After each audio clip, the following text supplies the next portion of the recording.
자, 안녕하십니까. 20일에 주식뉴스공장 11월 8일 목요일 마감 브리핑을 시작을 하도록 하겠습니다. 자, 목요일장입니다. 오늘 아침에 모닝 브리핑에서 나스닥이 2% 급등 부분들이 좀 나왔죠. 그리고 오늘은 11월 달 옵션 만기일이 마무리가 되는 시장입니다. 특히 오늘 수급적인 측면에서 보면 외국인들이 드라이브로 참 잘하기는 합니다. 보고 있으면 이걸 개인 투자자분들이 견딜 수 있을까, 이길 수 있을까 하는 생각 부분들이 문득문득 들 때가 좀 많아요. 어제는 대북 북미 회담, 북미 고위급 회담이 연기됐다는 부분들로 그냥 밀어버렸죠. 어떻게 보면 그거예요.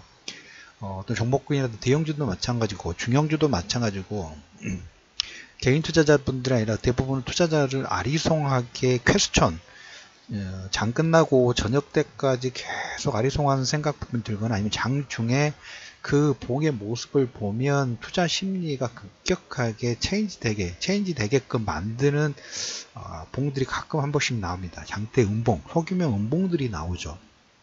어제 우리나라 종합지수가 약간 그런 케이스였어요. 특히 대북 관련주들은 거의 어제 오전장이 갭상승 나왔던 걸 그대로 밀어버리고 어제 하루에 봉만 본다 하면 장대 음봉 부분들이 나왔죠.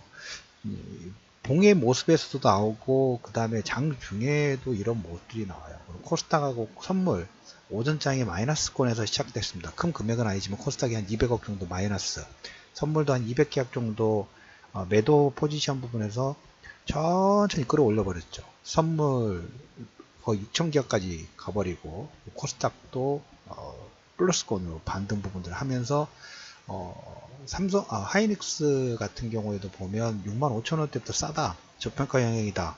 그리고 삼성전자도 마찬가지다.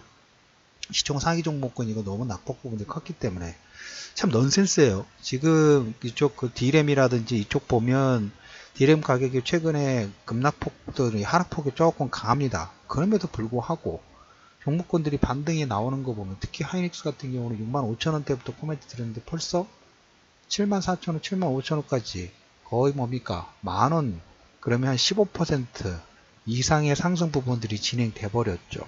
D램은 하락 부분들이 나오고 너도 나도 손바뀐 부분들이 나오다 보니까 그대로 15% 의 상승 부분들이 진행됐고, 오늘 외국인들이 하이닉스 1,000억, 그 다음에 삼성전자 500억 정도 순매수로 확대를 하고, 그 다음에 현대건설이 장중에 9%까지 상승 부분들, 어제 대북 관련된 부분들이 하루 연기됐다고 해서 예전에도 한번 그런 케이스들이 있기 때문에 선행학습 부분들이 좀 됐고 트라우마 부분들이 일부 있는 건 사실이긴 합니다만은 어제 하락 부분들을 그냥 장중에 그대로 돌려버렸어요. 오늘 금일 장중에도 보면 선물 마이너스, 코스닥이라든지 마이너스권을 시작해가지고 천천히 끌어올리면서 개인들의 매도 물량 부분들 유도를 했던 것처럼 그와 마찬가지로 하루 봉이라든지 장 중에도 자유자재로 개인들의 특히 공통분모를 보면 개인들의 어떤 매도 포지션, 매수 포지션 옵션 쪽에 뭐라 할까요? 이런 표현 몰빵? 어느 쪽에 포지션 분에 집중하는 케이스들이 가끔씩 나옵니다. 그럴 경우에는 글쎄 제 경험상 거의 90%는 그 포지션을 박살을 내고 그냥 갑니다. 어떻게든 털어 넣어버려요. 일반 그 중소형주도 물량 작은 종목군들이 자금이 이상하게 들어온다 하면 그 종목군 일부러 시간이든 시간 조정, 가격 조정 질질 끌면서 그 물량 나올 때까지 컨트롤 해버리는 경우들이 일반 종목군에서도 가끔씩 나오는 그런 케이스인데, 우리나라는 외국인들 우리나라 시장 자체를 어회등락 부분들 하고 있습니다. 오늘 이제 코스피 대형주 종목들이 고른 상승 부분들이 했어요. 현대건설도 장중에, 삼성중공업, 코오롱인도 중대형주 종목군에서 산업재 쪽의 사이클이 지금 서서히 정말 느리죠. 하루아침에 좀 바로 올라간다 해가지고 그 뒷날부터 바로 갭상승 나오고 점상 나오고 이런 모습들이 나오면 얼마나 투자도 편하고 투자도 재미있고 그럴 건데, 예열도 오래 걸리고 그 예열을 보고 있지 않으니 개인 투자자분들, 우리 투자자분들은 그 풀에 나가 떨어지는 어떻게 보면 하나의 나무를 키우는 거하고 상당히 좀 빠르겠어요. 성장 촉진제를 좀 맞았으면 좋긴 합니다만, 그럼에도 불구하고 흐름 자체가 단기적으로 뭐 6개월, 2개월 뭐 이렇게 짧은 텀으로 해서 끝날 파동이 아니기 때문에 예열 기간이 뚝배기처럼 온돌방처럼 천천히 달궈지는 모습들이 계속 나오고 있습니다. 오늘 중국 같은 경우에 수출입 지표가 개선이 됐어요. 그런데도 불구하고 어제 우리나라 시장은 선물의 강세 부분하고 외국인이 매수로 인해서 종목권들, 허리 종목권들이 좀 탄탄하게 반등을 해준 경향 부분도 있습니다만은 중국 같은 경우에는 수입이 21%, 수출이 한 15% 정도 증가됐으면 괜찮죠. 괜찮은데도 불구하고 시장에서 뭘 지금 고민을 하냐면 저 수출과 수입 부분들이 증가된 걸 생산량이라든지 이 뭐 수출과 수출을 하기 위해서 수입을 많이 하죠. 그러니까 수출을 많이 하기 위한 경제지표 상승보다는 관세 2천억 달러의 추가 부과가 되기 전에 혹시 밀어내기 물량이 아닌가 하는 불안심리 부분이 약간 어느 정도 있어요. 그래서 중국 증시가 오늘 다우지수하고 나스닥의 상승 부분에도 불구하고 우리나라 시장과 별도로 약간 건망세를 유지하는 것은 수출입 지표가 좋아짐에도 불구하고 저 물량이 혹시 11월과 12월 달에 하반기 3분기에 그 밀어내기 물량이 아닐까 하는 불안심리 부분이 있고, 근데 저는 수출입 부분도 당연히 증가할 수밖에 없어요. 왜? 11월 달에는 글로벌 전체적인 대소비 시즌입니다. 이제 3일 정도 남았어요. 광군제 결과 주목하고 있는 부분이 하나 없잖아 좀 있습니다. 상당히 중요한 부분이고, 어느 정도 소비 부분들을 온라인상으로 중국이 커버를 해주는가, 이것은 상당히 중요한 글로벌 매크로 인덱스가 좀 될 수 있는 가능성이 높다라는 얘기를 좀 드려보도록 하겠고,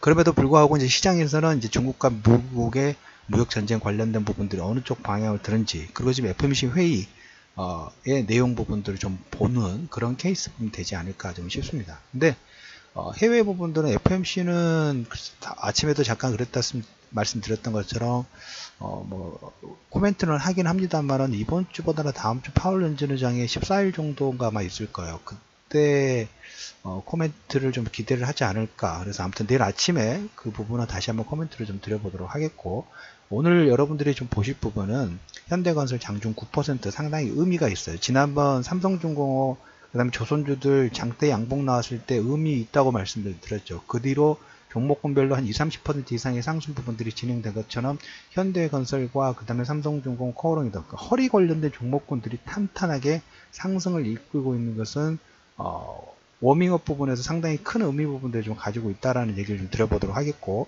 삼성전자가 드디어 플렉서블 7.3인치 동영상을 좀 봤어요. 그래서 봐서 멀티태스킹 웹을 3개를 동시에 실행 가능합니다. 커버는 한 4.58인치. 글쎄, 근데 제가 너무 좀 기대치가 좀 높았나요? 물론 이제 폈을 때는 중국의 최근에 그 로요민가요? 거기에서 나왔던 제품보다는 약간 부자연스러운 부분들이 훨씬 더 개선된 건 사실이긴 한데, 저는 조금 더 파격적인 모델이 좀 나왔으면 하는 바람 부분들이 없잖아 좀 있었는데, 글쎄요, 너무 각지고, 물론 펼쳤을 때 7.7인치 정도 실물을 한번 봐야겠긴 하겠습니다만, 동영상으로 제가 보니까 좀 더 플렉서블한 모습이 나왔으면 어떨까 하는 부분들이 좀 없잖아 있어요. 근데 초기 모델이고 가격대는 당연히 100만원대 후반 정도 될 가능성 자체가 높습니다. 이제 첫 발을 디뎠는데 기대치가 조금 낮았다는 부분들을 얘기를 좀 드려보도록 하면서, 아무튼 이쪽은 빨리 진입 부분들을 해야 되는 시장인 건 분명한 것 같습니다. 그렇게 보시고, 오늘 이제 장중에 중용주들도 탄력 부분도 좀 강세였죠. 자율주행차, 규제 혁파, 로드맵이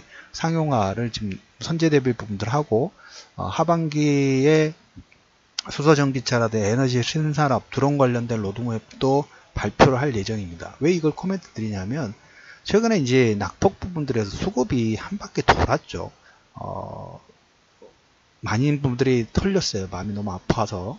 마음이 아프다는 얘기를 들었는데, 많이 털렸기 때문에 지금 어떤 불씨만, 뭐 실적이든 수급의 불씨만 살짝만 붙여주면 하락폭이 중형주 같은 경우에는 거의 작으면 20%에서 뭐 40% 이상의 급락 부분들이 나왔던 종목분들이 거의 비일비재해요. 비일비재하기 때문에 실적에 대한 모멘텀이든 정책에 대한 모멘텀이든 뭐 이런 작은 불씨, 모멘텀의 불씨만 딱 붙여주면 하락으로 인해서 수급의 공백 부분들이 있기 때문에 작은 수급으로 1% 오를 게 지금은 수급의 공백 상태가 있기 때문에 그냥 4% 5% 급등 부분들이 나와버릴 수 있어요. 그래서 이 부분도 같이 체크를 하셔야 돼요.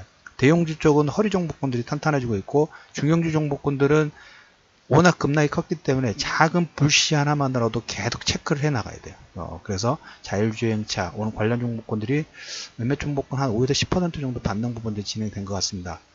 정책적인 모멘텀 부분들이 진행이 좀 되고 있다라는 얘기를 좀 드려보도록 하겠습니다. 그분도 체크해 놓으시고 오늘 11월 8일 이시민의 주식공장 마감 브리핑 이렇게 좀 정리를 좀 해볼까 합니다. 현대건설 장중에 9% 어제 소규모 운봉으로 개인 투자자분들 많이 속였고 그리고 하이닉스를 65,000원대 얘기 드렸는데 어언 사이에 74,000원대까지 반등 부분들이 나왔어요. 외국인이 하이닉스 1,000억, 삼성전자 500억 정도. 이것보다 저는 근데 그쵸, 산업재 섹터의 그런 상승 부분들이 계속 눈에 체크가 좀 되고 있다라는 얘기를 드리면서 11월 8일 이슈맨의 주식 뉴스 공장 마감 브리핑을 마무리하도록 하겠습니다.